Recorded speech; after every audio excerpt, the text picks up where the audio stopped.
I went to a particular college because they had a very good art department. I was going to be an art major because I studied that a lot in high school, and was on an open green, and there was an interesting group of people, like not too far away. I thought, golly, I wonder who they are. And wandered over and kind of hung out on the periphery and listened, and they were theater majors. And that's how I got interested in theater, because they were a very interesting group of people. I took my bachelorette, excuse me, at the University of Arizona in Tucson, and actually it's a BFA in play production. So it was all very hands-on: acting, directing, lighting, scene design, costuming. Again, I could do everything but write the show. Every other aspect I could take care of.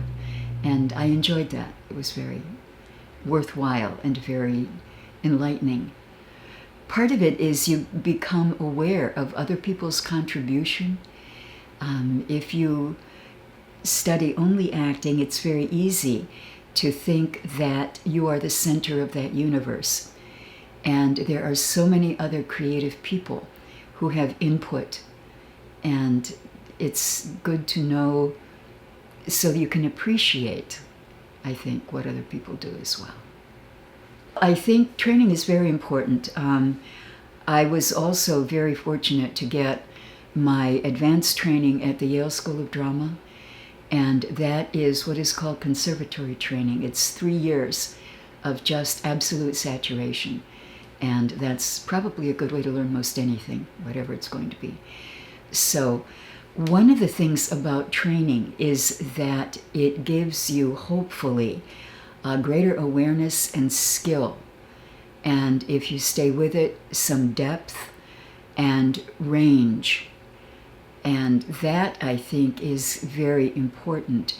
It's very easy for us to become comfortable with a particular kind of role, or comfortable within a certain range, and there's nothing wrong with that.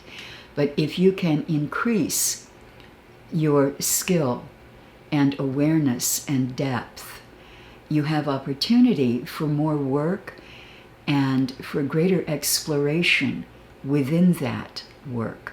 When someone is creative, it is not unusual that they are creative in more than one area. There are a number of actors who also paint. I think Viggo Mortensen is one. That if you find yourself interested in acting, and then go explore that, and work with the best people available to you, because that's where you're really going to be challenged and where you're going to learn. And it's the challenge that helps us bring out the best in us. If something is just easy all the time, we tend to not learn much. It's when we have to struggle somewhat that we really begin to build muscle.